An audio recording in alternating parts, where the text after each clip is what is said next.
everyone, this is Christy reporting from the Copper Foothills in Albuquerque.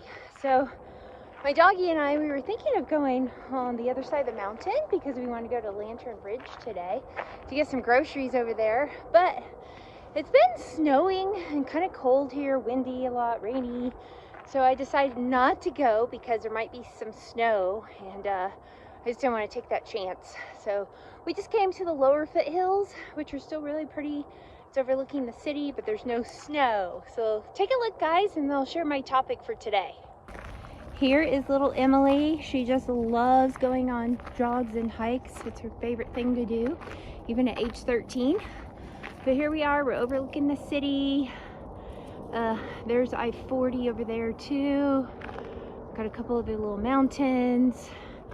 And we're just nearing the top of our run. And then we'll go back down and kind of around. So anyways, there you go. So what I wanted to talk about today was different types of health clients. Okay, I have about 3 different types of health clients. And excuse me, I'm having to record on my phone, so I hope this goes okay. I'm not on my computer, obviously. So I have people that'll come to me and, you know, right there that day they decide and commit, and they make those changes right away. They get rid of the junk food, they change their habits, they're on board. It's kind of like being a smoker or an alcoholic, and one day you just decide, I'm done with this. And it's really about making the decision. Sorry, that was really bugging me. And then you just do it. Not that you're going to be perfect, not that you're going to know everything right away. But I did have someone that came to see me, and he had a lot of health issues from his past. But even before he came to see me, he started researching. All the information is out there. You just have to be willing to research and put in the time to learn. He was researching on Dr. Berg, Dr. Axe, Dr. Hyman, Dr. Gundry, and he was really educating himself and already knew a lot when he came to see me. He just wanted to get that little extra of knowing what to do to get him where he needs to go. So I was really impressed with that. But he didn't know anything about health his whole life, and he just started doing the research and putting in the work. And he doesn't compromise. You know, he might have a little treat here and there, but it's the healthier versions, and he's not going to overdo it, and he's not going to eat the junk food ever.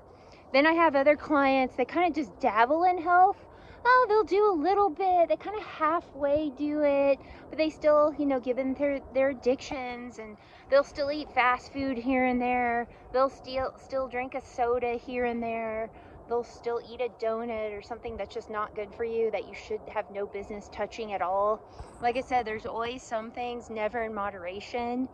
Fast food is one of those, especially McDonald's. Absolutely beyond disgusting, through the roof. I'll put a link below on another video by Dr. Sardinio. He did a video on McDonald's and all the ingredients there. That is not in moderation, people. I had someone come to me the other day. Oh, I need to get a supplement. I'm getting my A1C test tomorrow. I just want to make sure the berberine will bring it down. The test is tomorrow, and you're going to be on berberine today, one day, and then you also just ate McDonald's and you think that you're going to get results? I don't think so. Supplements do not override poor diet and nutrition. Medications do not override poor diet and nutrition. Those things that you keep giving into that you shouldn't are going to keep you sick, and you're not going to get the results that you want. And then I have other people, they just have every excuse under the sun. Oh, it's too hard, my life is stressful.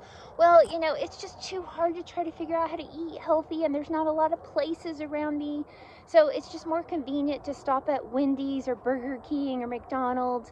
You know, I just do it a couple of times per week. Really? Well, you shouldn't do it ever. So once again, those people are not going to get results, or they will be the type that say, oh, I tried those holistic protocols and they don't work, because you didn't really try it. Not at all. You just dabbled. Or, you know, I have people that won't exercise. They get really frustrated because they're not losing weight. And they're like, well, I did intermittent fasting for 3 weeks and I fasted for 24 hours. How come I didn't lose weight? I'm like, how long was that? And then you kind of went back to your old ways because you got frustrated. And did you ever exercise? Well, maybe they did some stretching, but that's not exercising. Stretching is great after you exercise, but you have to sweat. You have to get your heart rate up. You have to put stress on the muscles, on the body, and force it to become resilient and lose that weight the right way, along with nutrition. I mean, if it took you 20 or 30 years to gain all that weight, and then you get upset because you didn't lose a weight in like a month and didn't even exercise, well, maybe you need to rethink what you're doing, okay? But have those people, they'll do some of the protocols, but they won't go all the way with it.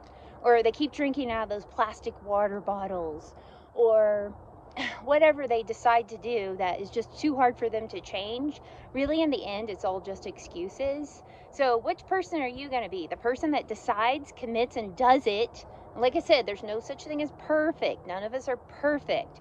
But we make that decision, and we do what we're supposed to do. And can you have a treat every so often? Yeah, a couple times per week. If you want to have a healthier treat, for sure. But if you're the type that you're going to become an addict from that, you eat one little treat and then you want another one the next day, the next day, the next day, it might be better just to get away from that completely.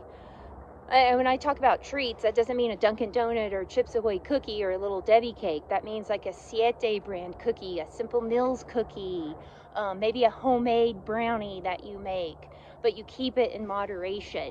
And as long as you're 95% of the time you're doing what you're supposed to do, then that 5% of the time, when maybe you mess up or don't do exactly what you're supposed to do, or you give in to one of those little treats, or you go to an event, okay, you'll have the leeway, you'll have the reserves. We have to build reserves.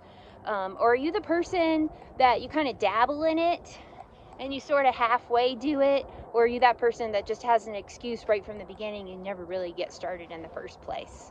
So anyways, just think about that. Health is a complete package, and you really have to put in the time and research and the effort. There's no magic wand with medications or supplements, and you just got to decide which of those people you're going to be and how much you really want your health. And once you get to that point where you're really healthy, like, you know, where I've gotten, it's just all maintenance at this point. And it's not that, I don't find it to be that difficult. So anyways, there you go. I just wanted to share that with you. And Emily and Aaron are going to move on with our jog hike here. And let me show you where we're going. We are going to take this trail. We're going to go up.